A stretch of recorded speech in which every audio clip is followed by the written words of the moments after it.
¿Recibiste la factura que te envié? Eso fue lo primero que me soltó Beatriz, la mujer de mi hijo, cuando por fin logré que me cogiera el teléfono un martes por la tarde, a finales del pasado octubre.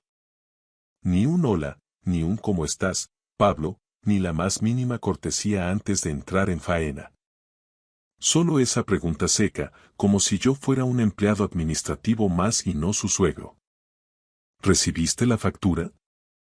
Le respondí que sí, con un tono más apagado de lo que me habría gustado. Perfecto. El proveedor necesita el pago para el viernes sin falta o detendrán el próximo envío de material sanitario, añadió ella con una frialdad ejecutiva. Murmuré que me ocuparía de ello, pero antes de que pudiera formular la pregunta que me había llevado a marcar su número, Beatriz ya había colgado. Me quedé allí, de pie en mi cocina en Pozuelo de Alarcón, en esa zona tranquila cerca de Madrid donde el silencio a veces pesa demasiado. Me apreté el teléfono contra el pecho, sintiendo el latido de mi propio desconcierto, mientras miraba por el ventanal el jardín que me había pasado 30 años cuidando con esmero. El arce japonés en la esquina se había vuelto de un rojo intenso, casi violento. Lucía, mi esposa, habría dicho que estaba precioso, que los colores del otoño en nuestro jardín eran el mejor regalo de la jubilación. Ella falleció hace ya 4 años, pero el hábito es más fuerte que la ausencia. Todavía me sorprendo a veces girando la cabeza hacia el salón, con una anécdota en los labios, esperando verla allí. La pregunta que Beatriz no me dejó hacer era, en apariencia, sencilla. ¿Cuándo es la inauguración? Mi hijo, Adrián, llevaba planeando la apertura de su clínica de bienestar casi 2 años. El centro, un espacio de fisioterapia-rehabilitación funcional que bautizó con el nombre de Senderos del Bienestar, debía ser el proyecto de su vida. Para él, era la culminación de su formación y de sus años de esfuerzo trabajando en clínicas ajenas. Para mí, representaba los 315.000 que yo había transferido desde la cuenta de ahorros que Lucía y yo construimos, euro a euro, durante toda nuestra vida laboral. Me jubilé como profesor de matemáticas en un instituto público tras 31 años de servicio, bregando con adolescentes y logaritmos. Lucía, por su parte, fue administradora en un hospital de la red pública. Nunca fuimos ricos, ni pretendimos serlo, pero fuimos cautos, constantes y muy hormiguitas con el dinero. Por eso, cuando Adrián vino a verme hace 2 primaveras, con un plan de negocio detallado bajo el brazo y ese brillo en los ojos que solo tienen los que persiguen un sueño, creí en él con la fe ciega que solo un padre puede profesar. No le exigí una participación en los beneficios, ni un asiento formal en su gestión, ni siquiera que mi nombre figurara en la placa de la entrada. Solo le pedí una cosa: que me mantuviera al tanto de los avances. Que no me viera como a un simple inversor capitalista, sino como a su padre, partícipe de su ilusión. Durante los primeros meses, el acuerdo funcionó a la perfección. Hablábamos cada domingo, generalmente durante la comida o en largas llamadas por la tarde. Me explicaba los quebraderos de cabeza con las reformas del local, la elección de las máquinas de magnetoterapia, el proceso de selección de los fisioterapeutas. Me enviaba fotos de cada tabique levantado. Recuerdo su llamada, casi eufórico, cuando llegaron las camillas hidráulicas de última generación. Fueron meses de cercanía, de sentir que mi jubilación servía para construir algo duradero. Pero entonces, su esposa, Beatriz, tomó las riendas de la administración de la clínica. Intento ser justo con ella y no dejarme llevar por el rencor. Beatriz es una mujer extremadamente organizada, resolutiva y es evidente que adora a Adrián. Sin embargo, desde que asumió el control financiero, algo que Adrián me comunicó con una timidez que entonces no supe interpretar, justificándolo con la experiencia de ella en gestión sanitaria, el flujo de información empezó a secarse. Nuestras llamadas dominicales se volvieron breves, casi monosilábicas, y pronto se hicieron más espaciadas. Finalmente, las llamadas cesaron. En su lugar, empezaron a llegar mensajes de WhatsApp asépticos y, de vez en cuando, el reenvío de alguna factura pendiente de pago. Me convencí a mí mismo de que era el proceso natural. Un negocio nuevo absorbe hasta el último gramo de energía y los hijos adultos deben volar solos. He leído suficientes columnas de psicología en los suplementos dominicales como para saber que un padre que no sabe retirarse a tiempo acaba siendo un estorbo emocional. Sin embargo, hay una línea muy fina, pero muy dolorosa, entre dejar espacio para que alguien crezca y ser desplazado deliberadamente hacia los márgenes. En aquel momento, mientras miraba mi jardín rojo en Pozuelo, empezaba a sospechar cuál de las dos cosas me estaba ocurriendo a mí. No era solo falta de tiempo, era algo mucho más calculado. El viernes siguiente a esa llamada tan gélida sobre la factura, decidí que no podía seguir esperando una invitación que parecía no llegar nunca. Cogí las llaves del coche y conduje hasta la clínica. Era la primera vez que me acercaba por allí en 3 meses largos. Beatriz se había encargado de disuadirme durante todo el verano, insistiendo en que el estrépito de las obras, el trasiego de los obreros hacían que cualquier visita improvisada fuera una molestia innecesaria, y yo, confiado o quizás simplemente ingenuo, lo había respetado escrupulosamente. El trayecto desde Pozuelo hasta el barrio de Hortaleza, en Madrid, me llevó unos 40 minutos. Atravesé calles que conocía de memoria, las mismas que recorría con Lucía años atrás para visitar a su hermana. Cada semáforo y cada esquina me traían ecos de una vida que ahora se sentía extrañamente lejana. Encontré aparcamiento con una facilidad inusual para ser un viernes por la tarde en Madrid. Caminé hacia el edificio con el corazón latiéndome con una fuerza impropia de mi edad y me detuve en seco a unos metros de la entrada. Ya no había rastro de andamios ni de lonas protectoras. Había plantas elegantes en el escaparate y cuadros cuidadosamente enmarcados que aportaban un aire de serenidad al interior. Sobre la puerta, un letrero impecable rezaba: Senderos del Bienestar. Fisioterapia y rehabilitación. Letras azul marino sobre un fondo blanco inmaculado. Discreto, profesional y, sobre todo, terminado. La clínica estaba abierta. Clara e inequívocamente operativa. A través del cristal, pude ver un mostrador de recepción donde una mujer joven tecleaba con soltura en un ordenador. Había 2 personas esperando en los sofás con carpetas de documentos en el regazo. No entré. Me quedé allí, plantado en la acera como un extraño, haciendo un rápido y doloroso cálculo mental. El letrero ya no brillaba con el fulgor de lo recién instalado, tenía ligeras marcas de agua donde la lluvia de las últimas semanas había dejado su rastro. Las plantas de las macetas habían tenido tiempo de crecer y asentarse. Aquello no se había inaugurado ayer. Sin decir una palabra a nadie, me di la vuelta y regresé a casa en silencio. Esa misma noche, con las manos aún temblorosas, llamé a Adrián. 3 tonos y saltó el buzón de voz. Volví a intentarlo a la mañana siguiente, esperando que fuera un simple descuido. 2 tonos y, de nuevo, el buzón. Me estaba desviando las llamadas de forma deliberada. Mi propio hijo. Mastiqué esa amarga certeza durante un día entero antes de marcar el número de Beatriz. Ella respondió al primer tono, lo que no hizo sino confirmar mis peores sospechas sobre quien controlaba el acceso a la familia. ¿Cuándo abrió la clínica exactamente?, pregunté sin preámbulos. Hubo un silencio al otro lado de la línea. No fue muy largo, apenas el tiempo necesario para que ella compusiera su respuesta. La apertura privada fue hace unas 6 semanas, Pablo, dijo con una naturalidad asombrosa. Hicimos un lanzamiento muy discreto, algo íntimo, solo con la familia más cercana y algunos colegas del sector. Asimilé el golpe en silencio. Para ellos, yo ya no formaba parte de esa familia cercana. Adrián prefería mantener un perfil bajo, continuó ella, como quien explica algo a un niño. Ya sabes lo mal que gestiona la presión y las expectativas. Vaya si lo sabía.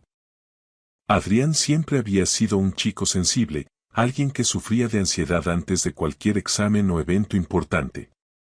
Toda mi vida me había esforzado por protegerle de cualquier estrés innecesario. Lo que nunca imaginé, en mis 65 años, es que mi propia presencia en el mayor logro profesional de mi hijo pudiera ser clasificada por su esposa como estrés innecesario. Beatriz, dije, esforzándome por mantener esa voz serena y modulada que 30 años de docencia me habían enseñado a usar en los momentos de crisis, puse 315.000 euros en ese proyecto. Algo que te agradecemos profundamente, replicó ella, cortando cualquier asomo de sentimentalismo. Adrián te llamará en algún momento de esta semana. Pero no llamó. Pasaron los días y el teléfono permaneció mudo. No soy una persona que suele actuar por impulsos viscerales. Lucía solía bromear diciendo que yo era capaz de convertir la elección del menú de una cena en un tratado de investigación filosófica. Sin embargo, la deliberación no debe confundirse con la pasividad. Mientras las noticias de mi hijo seguían sin llegar, empecé a moverme con el cuidado y la discreción de quien sabe que está siendo gestionado y se niega a aceptarlo. Era hora de dejar de ser un espectador y empezar a prestar atención a los detalles que Beatriz prefería mantener ocultos.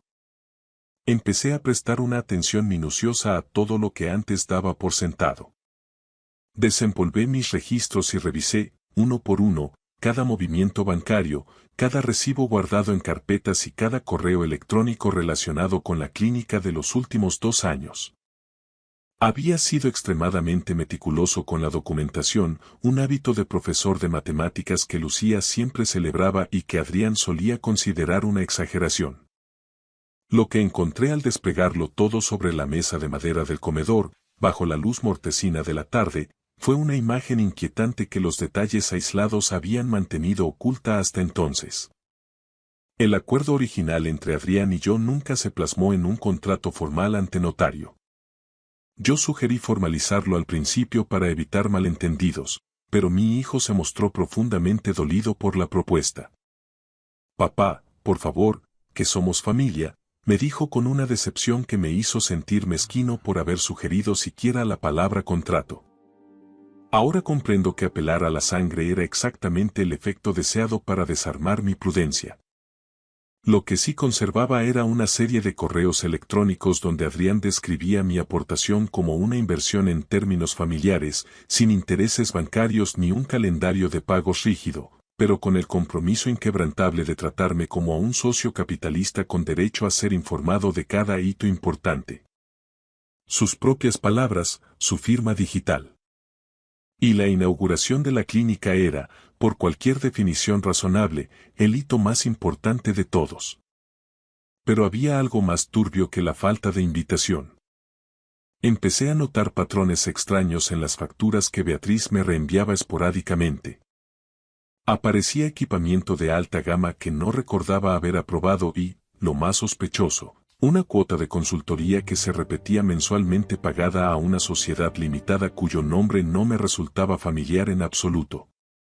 Había también una partida descrita vagamente como desarrollo de negocio cargada directamente al presupuesto operativo. Mi dinero, el ahorro de toda una vida, estaba siendo drenado de forma constante durante 11 meses consecutivos. No soy contable, pero he pasado 31 años enseñando a mis alumnos a seguir la lógica implacable de los números. Y la lógica de estas cifras me estaba gritando algo que mi corazón se negaba a procesar. Llamé a mi viejo amigo Diego, que se había jubilado de la abogacía corporativa hacía 3 años y ahora pasaba la mayor parte del tiempo navegando por las costas de Denia. Quedamos para comer en una taberna cerca del puerto de Valencia, un lugar donde el salitre y el buen vino suelen facilitar las verdades incómodas. Llevé conmigo la carpeta de los correos y las facturas sospechosas. Los extendí sobre la mesa, entre las tazas de café y las migas del postre, y dejé que su ojo clínico leyera entre líneas. Diego no dijo nada durante un largo y denso silencio. Finalmente, se bajó las gafas de leer, me miró por encima de la montura con esa gravedad que solo tienen los abogados veteranos y preguntó: Pablo, ¿tienes idea de quién es el dueño real de esta sociedad limitada? Le dije que no tenía la menor sospecha. Entonces deberías averiguarlo cuanto antes, sentenció él. Siguiendo su consejo, contraté a una gestora jubilada llamada Carmen, una mujer que hacía trabajos puntuales de auditoría y, lo más importante, hacía muy pocas preguntas. Le pedí que revisara todo el panorama financiero de mi aportación y los cargos efectuados a la cuenta de la clínica. Tardó 2 semanas en volver. Cuando lo hizo, traía un resumen de 4 páginas y una expresión en el rostro que reconocí al instante. Era la misma cara que yo ponía durante 3 décadas cuando tenía que dar malas noticias a los padres de mis alumnos más problemáticos. La sociedad limitada, efectivamente, recibía una cuota mensual de la clínica en concepto de consultoría estratégica. El administrador único de esa sociedad resultó ser el hermano de Beatriz, un hombre llamado Raúl. Según las indagaciones de Carmen, Raúl no tenía experiencia previa en gestión sanitaria, ni en fisioterapia, ni en nada que pudiera justificar una cuota mensual de 2.600. Durante 11 meses, eso sumaba un total de 28.600 cargados directamente contra mi inversión inicial. Había más irregularidades en el informe de Carmen, pero ese detalle fue el que se me quedó grabado, frío y pesado como una piedra en el fondo de un pozo. No llamé a Adrián inmediatamente. Necesitaba asimilar el golpe y entender la magnitud real de la traición antes de pronunciar una sola palabra. Supongo que en este punto de la historia, otro hombre habría conducido furioso hasta la clínica para montar un escándalo público, pero las escenas impulsivas rara vez solucionan algo. Lucía me enseñó esa lección con paciencia. No se gana la batalla gritando más fuerte. Ella solía decirme con una sonrisa sabia: Pablo, en esta vida ganas siendo el último que se queda sentado a la mesa. Y eso era exactamente lo que pensaba hacer.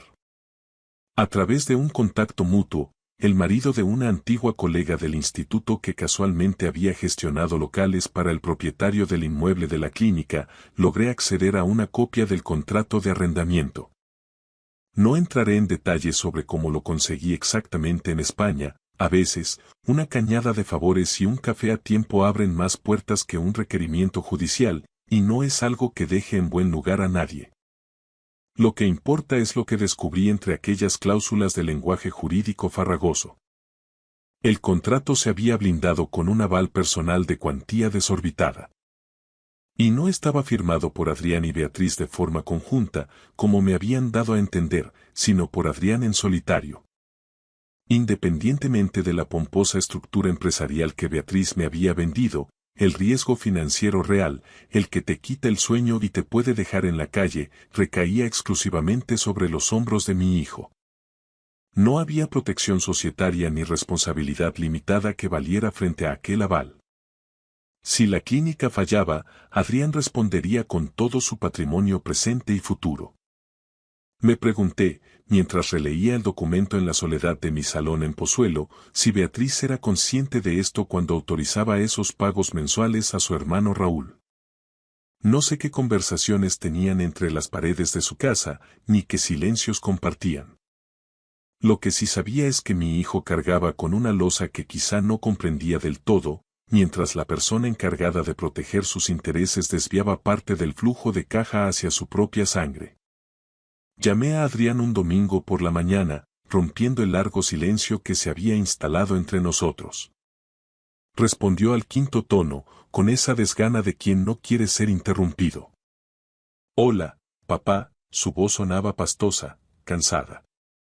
No se mostró sorprendido, sino más bien como un hombre que lleva tiempo esperando una conversación inevitable y no ha pegado ojo anticipándola.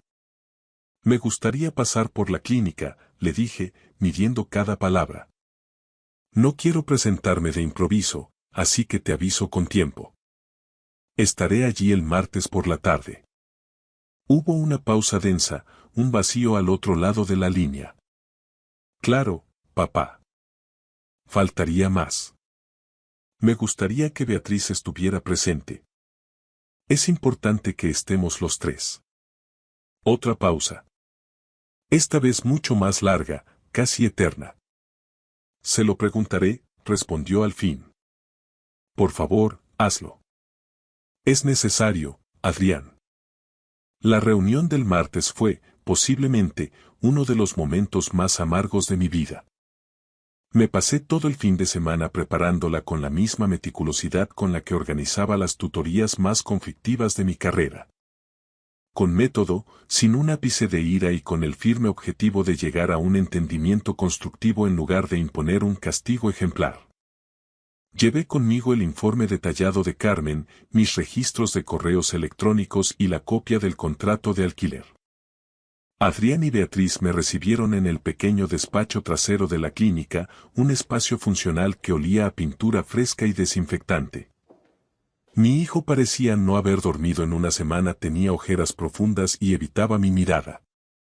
Beatriz, en cambio, se veía serena, envuelta en esa calma ensayada que algunas personas se ponen como una armadura antes de entrar en batalla. Puse los documentos sobre la mesa, justo en el espacio físico que nos separaba, y dije en voz baja: me gustaría que revisáramos estos números juntos. Por el bien de todos. Lo que siguió fueron 2 horas de tensión contenida que no pienso transcribir al detalle. Hay cosas que pertenecen a la intimidad de una familia y allí deben quedarse. Beatriz intentó justificar los honorarios de Raúl como un apoyo logístico estratégico imprescindible durante la fase crítica de puesta en marcha. Adrián, con la mirada perdida en un punto de la pared, balbuceó que no conocía el alcance real de lo que se estaba facturando. Beatriz insistió, con una frialdad que me erizó la piel, en que él estaba al tanto de todo. Finalmente, Adrián admitió que había firmado autorizaciones genéricas y cheques en blanco, confiando ciegamente, sin revisar ni un solo detalle. Fue doloroso de presenciar. No porque sintiera que me estaban mintiendo descaradamente, aunque hubo momentos de duda razonable, sino porque vi a mi hijo, al hombre que Lucía y yo habíamos criado con tanto amor y valores, sentado frente a su propia esposa dándose cuenta de que sus versiones de la realidad no encajaban. Ver la quiebra de la confianza en directo es algo que no le deseo a ningún padre. No levanté la voz ni una sola vez. No hubo amenazas de abogados ni ultimátums dramáticos. Al terminar las 2 horas, simplemente dije: necesito que esto se reconozca formalmente. Quiero una contabilidad por escrito de cada gasto y un plan de devolución detallado para reintegrar lo pagado a la empresa de Raúl. No es porque me falte el dinero para comer, Adrián, es porque necesito recuperar la certeza de que estamos actuando con honestidad en esta mesa. Beatriz, recuperando su tono ejecutivo, dijo que necesitaría tiempo para consultarlo con su asesor fiscal. Por supuesto, respondí levantándome. Tenéis 2 semanas. Ni un día más. Al salir, Adrián me acompañó hasta la puerta, mientras Beatriz se quedaba en el despacho, refugiada tras su ordenador. Él se detuvo en el escalón de la entrada con las manos hundidas en los bolsillos, mirando con melancolía hacia el aparcamiento vacío. Lo siento mucho, papá, murmuró. Lo sé, hijo. Lo sé. De verdad. No tenía ni idea de que ella le estuviera pasando tanto dinero a Raúl. Miré a mi hijo durante un largo y pesado minuto. Y le creí. Creí que había firmado documentos sin leer, delegando los detalles farragosos en su esposa para centrarse en su sueño de fisioterapeuta.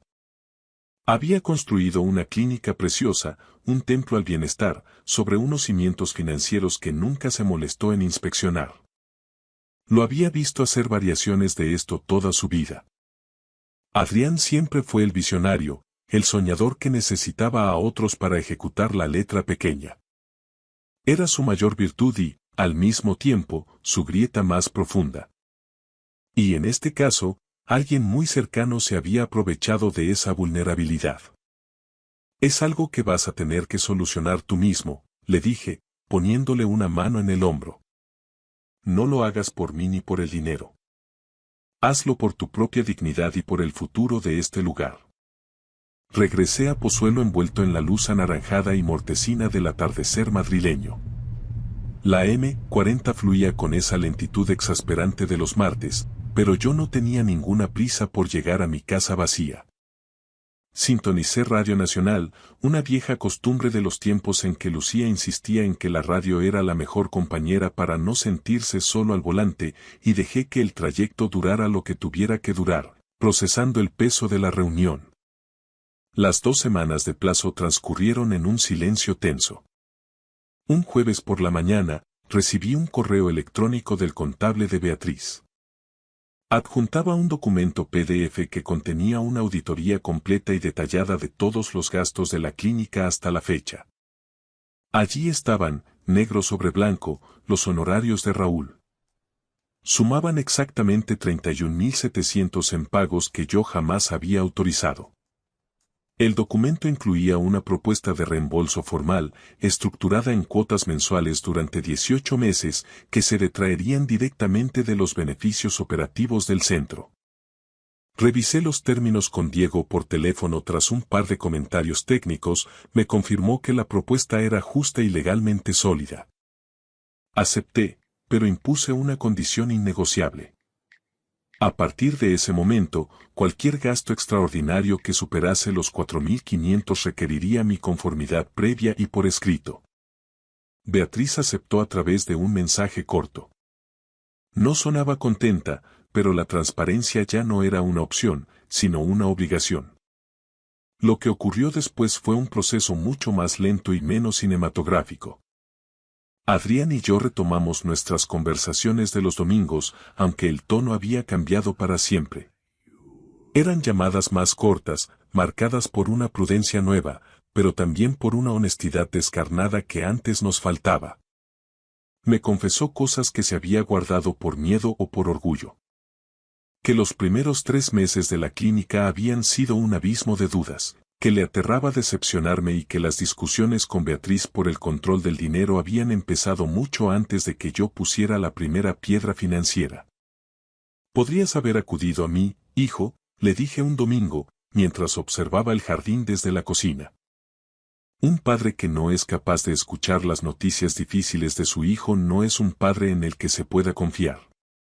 Y yo siempre he aspirado a ser alguien en quien puedas apoyarte, no alguien a quien tengas que ocultarle la verdad.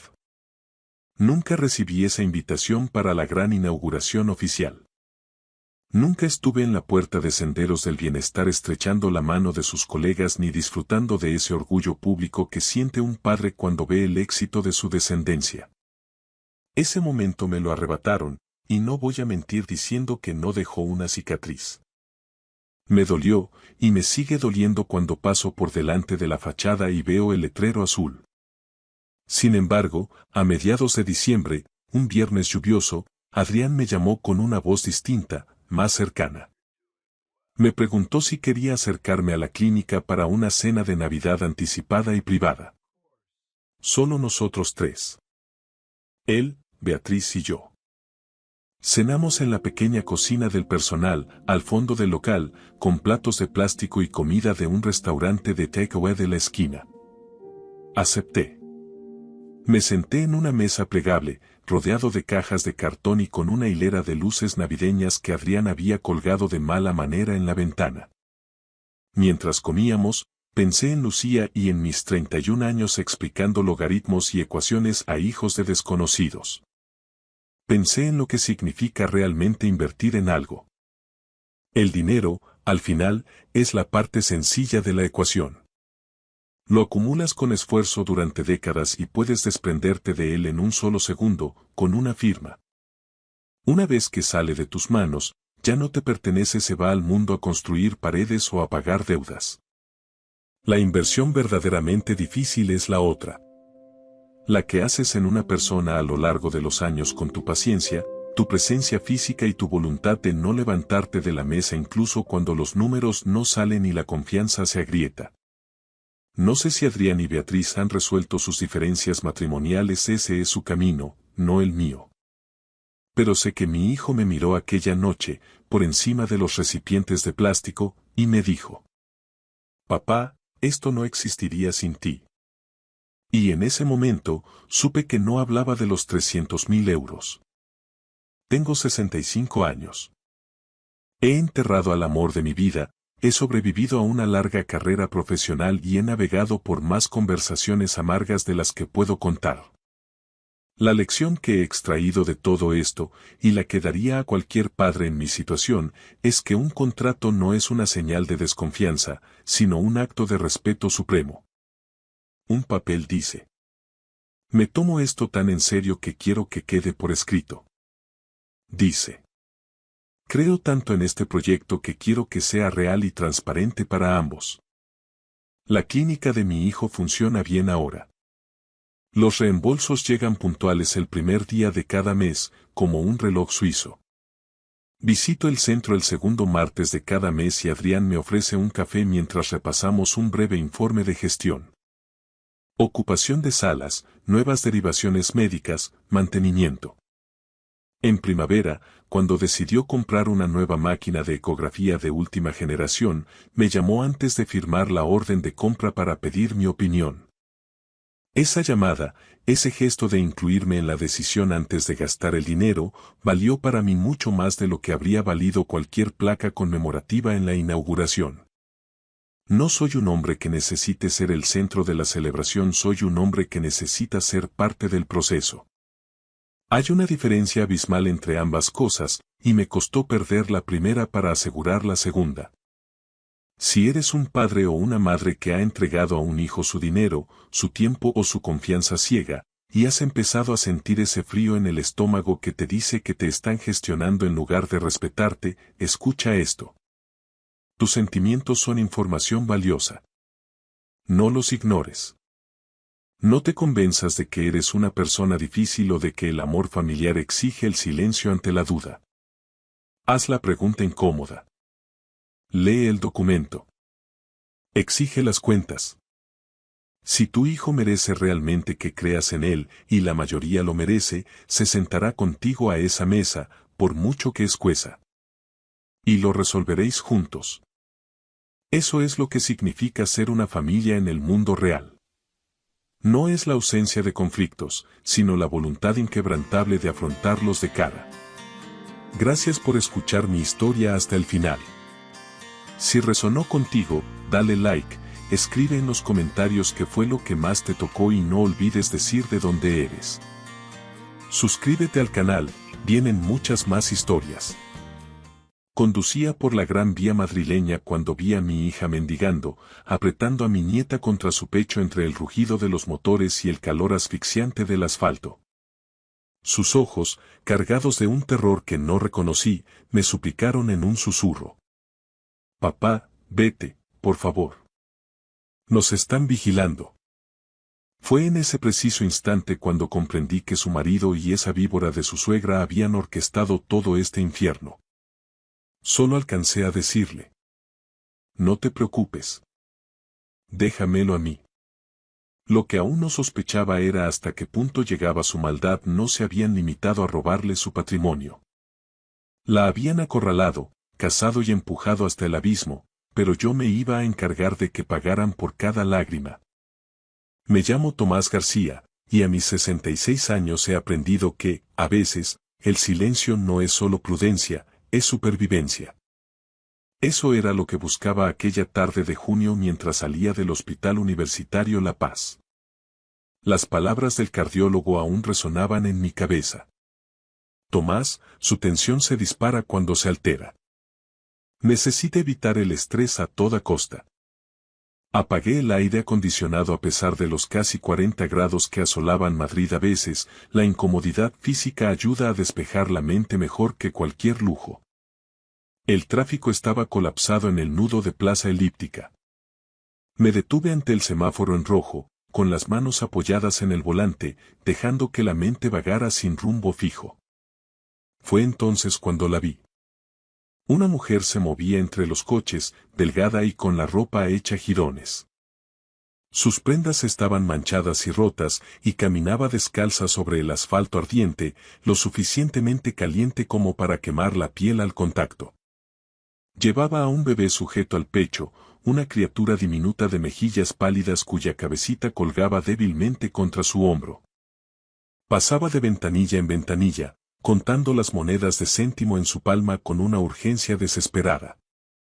No era el conteo casual de quien busca completar para un capricho, sino el frenesí de alguien cuyo próximo plato de comida depende de cada moneda de cobre. Debería haber apartado la mirada. Madrid está lleno de gente pidiendo ayuda en las intersecciones, pero algo me obligó a mirar más de cerca. Ella se agachó para recoger una moneda que se le había caído y entonces vi su rostro con total claridad. El corazón se me detuvo. Era Lucía, mi hija. Mi Lucía. El nombre estalló en mi garganta y abrí la puerta del coche de un golpe. Ella levantó la vista y sus ojos se abrieron de par en par, no con alivio, sino con puro pánico. Papá, no. No puedes estar aquí. Tienes que irte. Por favor. Retrocedió como si yo fuera la mayor de las amenazas. Sube al coche ahora mismo, le ordené, luchando por mantener la voz firme. Papá, nos están vigilando, insistió ella. Me da igual quien esté mirando, respondí mientras abría la puerta del copiloto. Sube. Se quedó congelada, abrazando al bebé con más fuerza. La pequeña soltó un quejido, un sonido débil que me desgarró por dentro. Lucía, suavicé el tono, por favor, deja que te ayude. Su rostro se desmoronó. Las lágrimas trazaron surcos limpios a través de la suciedad de sus mejillas. Miró a su alrededor frenéticamente y, finalmente, se tambaleó hacia el vehículo. Entró y se encogió en el asiento, intentando desaparecer, mientras la niña permanecía inmóvil contra ella, agotada por el bochorno del verano madrileño. El semáforo se puso en verde y los coches empezaron a pitar detrás de mí. Los ignoré y arranqué. Durante varias manzanas, ninguno de los dos pronunció palabra. Los hombros de Lucía se sacudían con sollozos silenciosos mientras mecía suavemente a la pequeña Sofía, susurrando palabras que no alcancé a oír.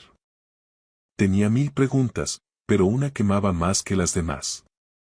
Una duda que convertía mi confusión en algo frío y afilado como el hielo. Miré a esa mujer que parecía el fantasma de mi hija, la chica a la que lo había dado todo. Lucía, dije en voz baja, rompiendo el silencio, ¿dónde están el piso de la calle Serrano y el coche que te compré? Ella cerró los ojos, su cuerpo entero temblaba, y entonces comenzó a responder en susurros entrecortados que me helaron la sangre. Conduje sin pensar, simplemente poniendo distancia entre nosotros y aquel semáforo de la muerte. Dime qué ha pasado, insistí. Todo. Su voz apenas era audible. El piso ya no existe, papá. Ni el coche. Ni los 400.000 euros de los ahorros. Todo lo que me diste se ha ido. Apreté la mandíbula al escuchar los nombres. Hugo, su marido y Patricia, su suegra. 3 días después de que naciera Sofía, Hugo llegó a casa con un regalo. Una pulsera de plata grabada que decía la mamá de Sofía. Lucía rompió a llorar de nuevo. Pensé que era el marido más atento del mundo. Luego, él sacó unos papeles diciendo que estaba gestionando un seguro de vida y un fondo para proteger el futuro de la niña. Solo necesitaba mi firma. Yo estaba agotada, papá. Sofía no había dejado de llorar en toda la noche y llevaba días sin dormir. Firmé sin leer. ¿Qué firmaste exactamente?, pregunté con un nudo en la garganta. Un poder notarial total, las palabras sonaron como ceniza en su boca. Le di el control de absolutamente todo. Las cuentas, el piso, cada céntimo. Y después de eso, me pusieron a trabajar. Sus manos no dejaban de temblar. Cada mañana, durante las últimas 2 semanas, su hermano o Patricia me llevaban a distintos puntos de la ciudad. Me dejaban allí con Sofía y me decían que, si no conseguía al menos 20 euros, no comería esa noche. Me obligaron a mendigar, papá. Me contó que la vigilaban de cerca. Patricia aparcaba cerca para asegurarse de que no se moviera de su puesto. Por la noche, la encerraban en una habitación trasera. Conducía por la Gran Vía. Conducía por la gran vía madrileña cuando vi a mi hija mendigando, apretando a mi nieta contra su pecho entre el rugido de los motores y el calor asfixiante del asfalto. Sus ojos, cargados de un terror que no reconocí, me suplicaron en un susurro. Papá, vete, por favor. Nos están vigilando. Fue en ese preciso instante cuando comprendí que su marido y esa víbora de su suegra habían orquestado todo este infierno. Solo alcancé a decirle: no te preocupes. Déjamelo a mí. Lo que aún no sospechaba era hasta qué punto llegaba su maldad. No se habían limitado a robarle su patrimonio. La habían acorralado, cazado y empujado hasta el abismo, pero yo me iba a encargar de que pagaran por cada lágrima. Me llamo Tomás García, y a mis 66 años he aprendido que, a veces, el silencio no es solo prudencia, es supervivencia. Eso era lo que buscaba aquella tarde de junio mientras salía del Hospital Universitario La Paz.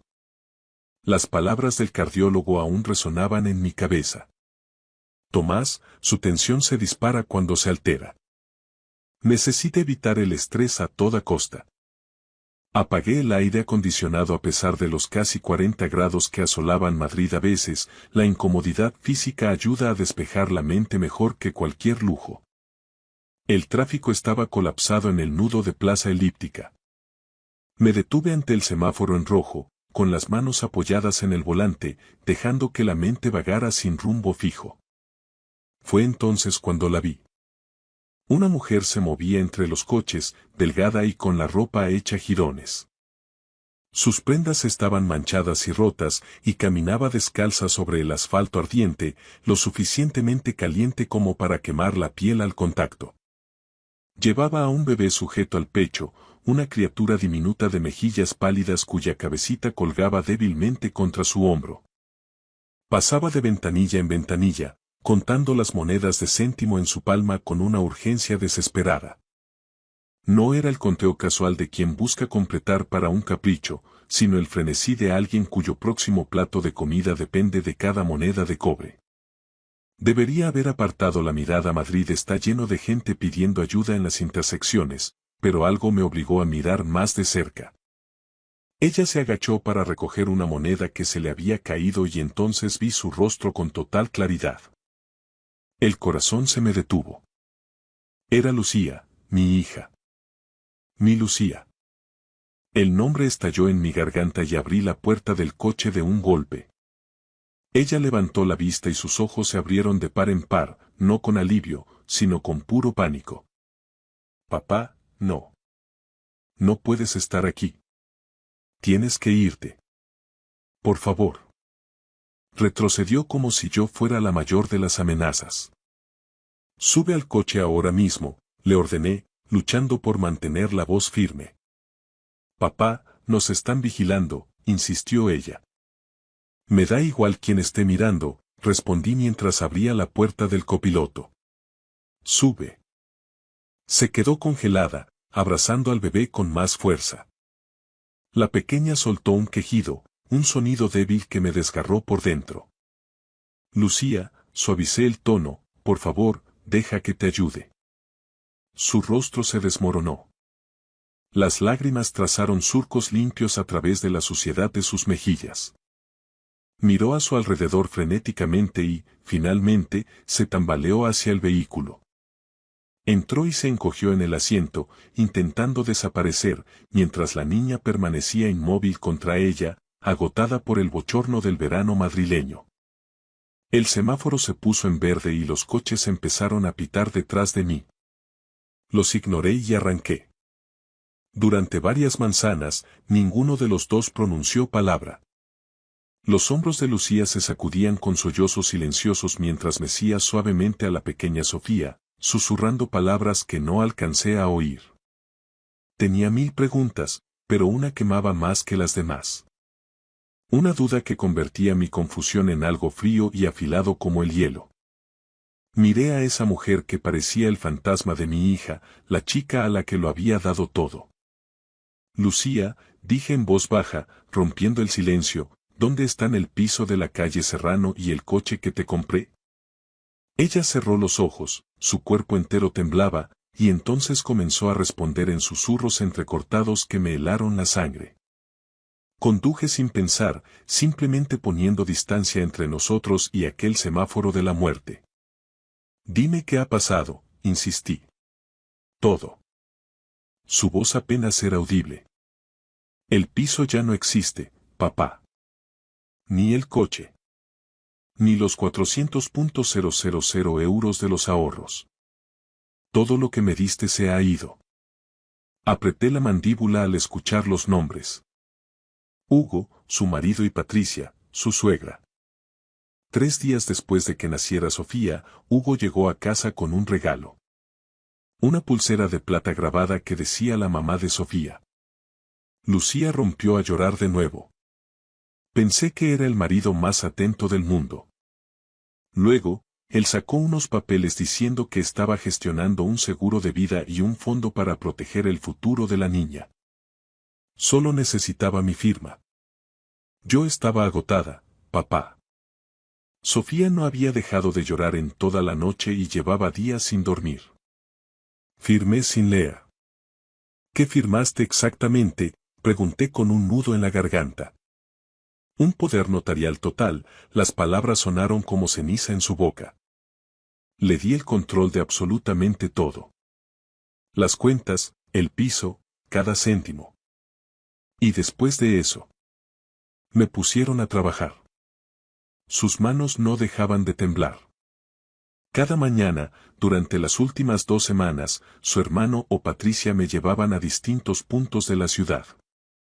Me dejaban allí con Sofía y me decían que, si no conseguía al menos 20 euros, no comería esa noche.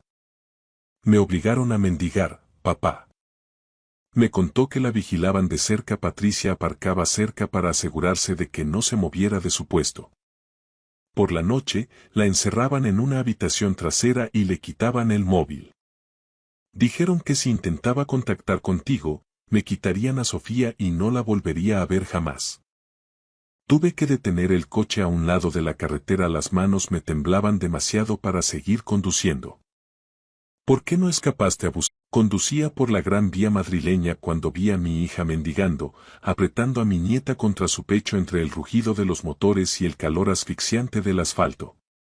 Sus ojos, cargados de un terror que no reconocí, me suplicaron en un susurro. Papá, vete, por favor. Nos están vigilando. Fue en ese preciso instante cuando comprendí que su marido y esa víbora de su suegra habían orquestado todo este infierno. Solo alcancé a decirle: no te preocupes. Déjamelo a mí. Lo que aún no sospechaba era hasta qué punto llegaba su maldad. No se habían limitado a robarle su patrimonio. La habían acorralado, cazado y empujado hasta el abismo, pero yo me iba a encargar de que pagaran por cada lágrima. Me llamo Tomás García, y a mis 66 años he aprendido que, a veces, el silencio no es solo prudencia, es supervivencia. Eso era lo que buscaba aquella tarde de junio mientras salía del Hospital Universitario La Paz. Las palabras del cardiólogo aún resonaban en mi cabeza. Tomás, su tensión se dispara cuando se altera. Necesita evitar el estrés a toda costa. Apagué el aire acondicionado. A pesar de los casi 40 grados que asolaban Madrid a veces, la incomodidad física ayuda a despejar la mente mejor que cualquier lujo. El tráfico estaba colapsado en el nudo de Plaza Elíptica. Me detuve ante el semáforo en rojo, con las manos apoyadas en el volante, dejando que la mente vagara sin rumbo fijo. Fue entonces cuando la vi. Una mujer se movía entre los coches, delgada y con la ropa hecha jirones. Sus prendas estaban manchadas y rotas, y caminaba descalza sobre el asfalto ardiente, lo suficientemente caliente como para quemar la piel al contacto. Llevaba a un bebé sujeto al pecho, una criatura diminuta de mejillas pálidas cuya cabecita colgaba débilmente contra su hombro. Pasaba de ventanilla en ventanilla, contando las monedas de céntimo en su palma con una urgencia desesperada. No era el conteo casual de quien busca completar para un capricho, sino el frenesí de alguien cuyo próximo plato de comida depende de cada moneda de cobre. Debería haber apartado la mirada. Madrid está lleno de gente pidiendo ayuda en las intersecciones, pero algo me obligó a mirar más de cerca. Ella se agachó para recoger una moneda que se le había caído y entonces vi su rostro con total claridad. El corazón se me detuvo. Era Lucía, mi hija. Mi Lucía. El nombre estalló en mi garganta y abrí la puerta del coche de un golpe. Ella levantó la vista y sus ojos se abrieron de par en par, no con alivio, sino con puro pánico. Papá, no. No puedes estar aquí. Tienes que irte. Por favor. Retrocedió como si yo fuera la mayor de las amenazas. Sube al coche ahora mismo, le ordené, luchando por mantener la voz firme. Papá, nos están vigilando, insistió ella. Me da igual quien esté mirando, respondí mientras abría la puerta del copiloto. Sube. Se quedó congelada, abrazando al bebé con más fuerza. La pequeña soltó un quejido, un sonido débil que me desgarró por dentro. Lucía, suavicé el tono, por favor, deja que te ayude. Su rostro se desmoronó. Las lágrimas trazaron surcos limpios a través de la suciedad de sus mejillas. Miró a su alrededor frenéticamente y, finalmente, se tambaleó hacia el vehículo. Entró y se encogió en el asiento, intentando desaparecer, mientras la niña permanecía inmóvil contra ella, agotada por el bochorno del verano madrileño. El semáforo se puso en verde y los coches empezaron a pitar detrás de mí. Los ignoré y arranqué. Durante varias manzanas, ninguno de los dos pronunció palabra. Los hombros de Lucía se sacudían con sollozos silenciosos mientras mecía suavemente a la pequeña Sofía, susurrando palabras que no alcancé a oír. Tenía 1000 preguntas, pero una quemaba más que las demás. Una duda que convertía mi confusión en algo frío y afilado como el hielo. Miré a esa mujer que parecía el fantasma de mi hija, la chica a la que lo había dado todo. Lucía, dije en voz baja, rompiendo el silencio, ¿dónde están el piso de la calle Serrano y el coche que te compré? Ella cerró los ojos, su cuerpo entero temblaba, y entonces comenzó a responder en susurros entrecortados que me helaron la sangre. Conduje sin pensar, simplemente poniendo distancia entre nosotros y aquel semáforo de la muerte. Dime qué ha pasado, insistí. Todo. Su voz apenas era audible. El piso ya no existe, papá. Ni el coche. Ni los 400.000 euros de los ahorros. Todo lo que me diste se ha ido. Apreté la mandíbula al escuchar los nombres. Hugo, su marido y Patricia, su suegra. 3 días después de que naciera Sofía, Hugo llegó a casa con un regalo. Una pulsera de plata grabada que decía la mamá de Sofía. Lucía rompió a llorar de nuevo. Pensé que era el marido más atento del mundo. Luego, él sacó unos papeles diciendo que estaba gestionando un seguro de vida y un fondo para proteger el futuro de la niña. Solo necesitaba mi firma. Yo estaba agotada, papá. Sofía no había dejado de llorar en toda la noche y llevaba días sin dormir. Firmé sin leer. ¿Qué firmaste exactamente?, pregunté con un nudo en la garganta. Un poder notarial total, las palabras sonaron como ceniza en su boca. Le di el control de absolutamente todo. Las cuentas, el piso, cada céntimo. Y después de eso, me pusieron a trabajar. Sus manos no dejaban de temblar. Cada mañana, durante las últimas 2 semanas, su hermano o Patricia me llevaban a distintos puntos de la ciudad.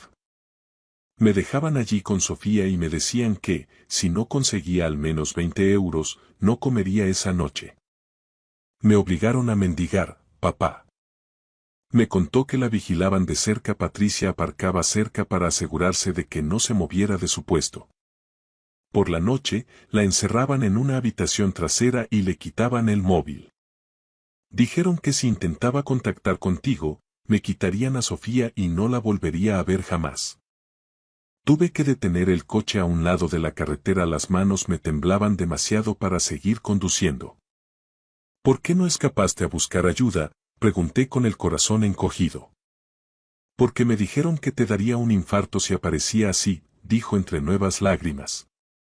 Me recordaron que tienes 66 años y la tensión alta. Que el disgusto te mataría. Pero esa no es la única razón, papá. Tenía demasiada vergüenza. Me lo advertiste sobre Hugo, ¿te acuerdas? Recordé perfectamente aquel día hace 2 años, cuando me lo presentó. No me fío de él, Lucía, le dije entonces. Y ella me llamó paranoico. Incluso el día de la boda, mientras la acompañaba al altar, le susurré que no era tarde para echarse atrás. Ella sonrió como si yo me preocupara por nada. Tenías razón sobre él, sollozó, viste a través de él desde el principio y yo te herí por defenderlo. Me giré para mirarla de frente. Te enamoraste, Lucía. Eso no es un delito. He perdido todo lo que me diste, se lamentó ella. No me importa el piso, ni el coche, ni el dinero, dije agarrando su mano con fuerza. Estás viva. Sofía está viva. Eso es lo único que cuenta. Y te juro que voy a arreglar esto. Arranqué de nuevo con un destino claro.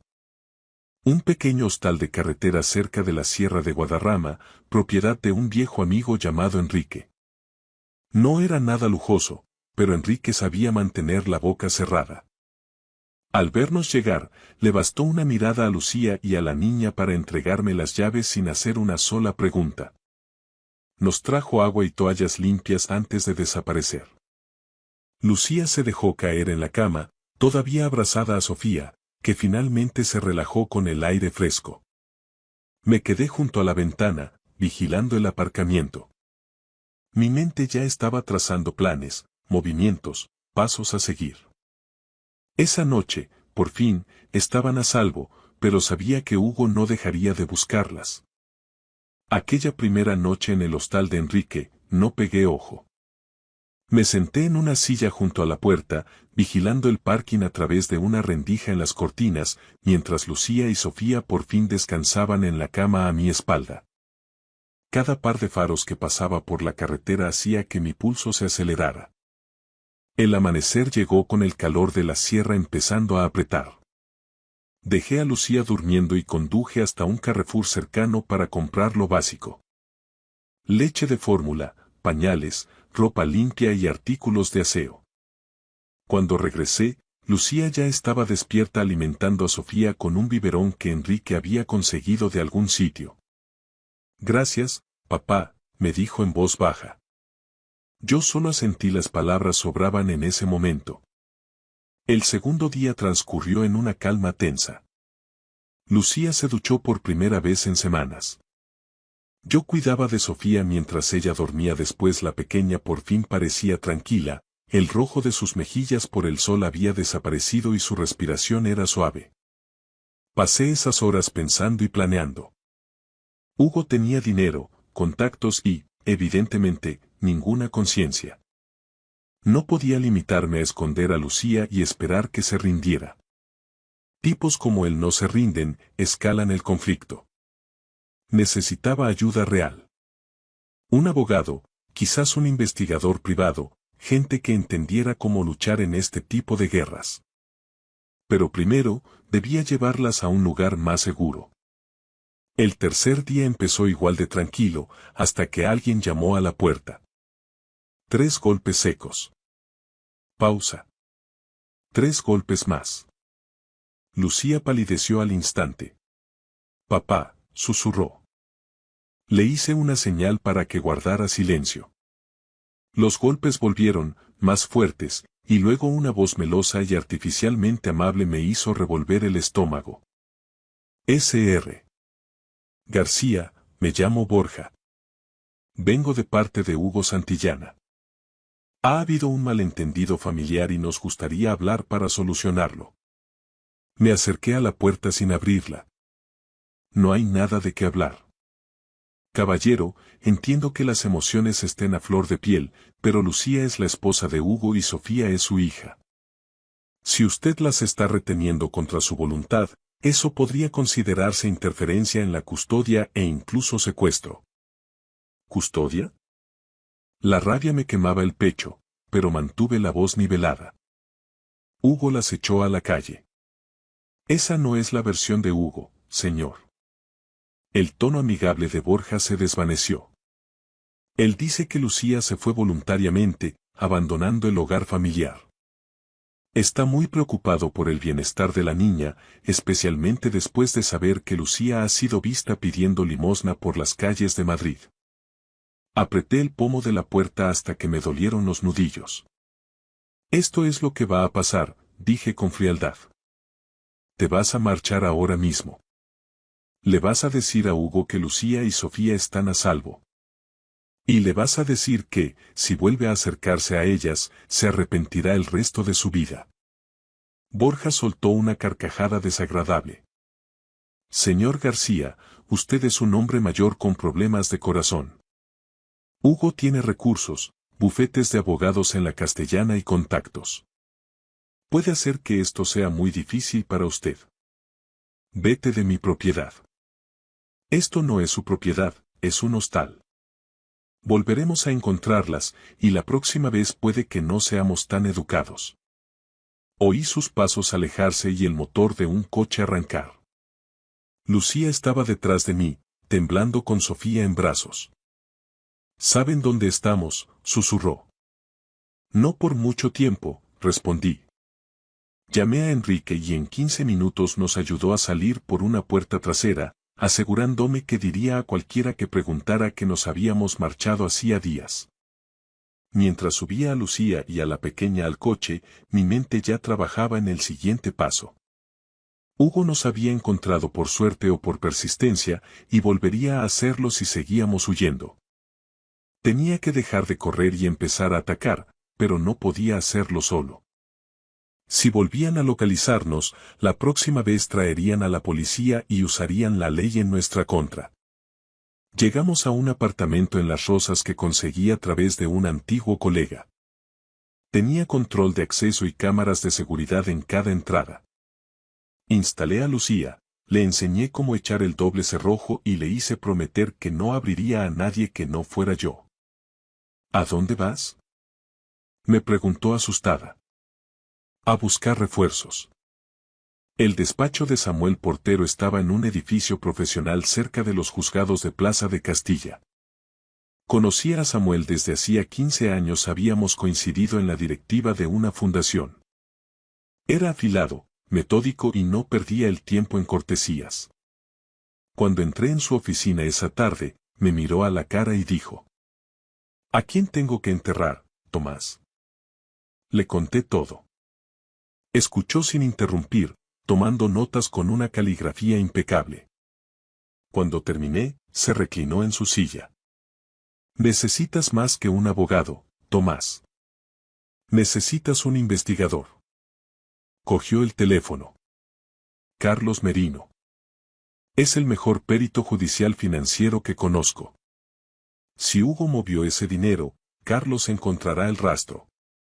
20 minutos después, Carlos entró en el despacho. Un hombre de unos 50 años, de pelo cano y ojos que no pasaban nada por alto. Samuel le dio la versión resumida. Carlos asintió lentamente. 400.000 euros no desaparecen sin dejar huella. Transferencias, registros de salida, cambios de titularidad. Todo está ahí si sabes dónde mirar.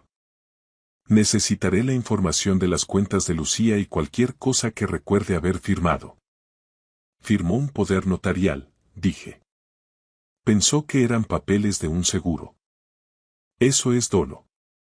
Si hubo engaño sobre lo que estaba firmando, es fraude contractual y penal, sentenció Samuel.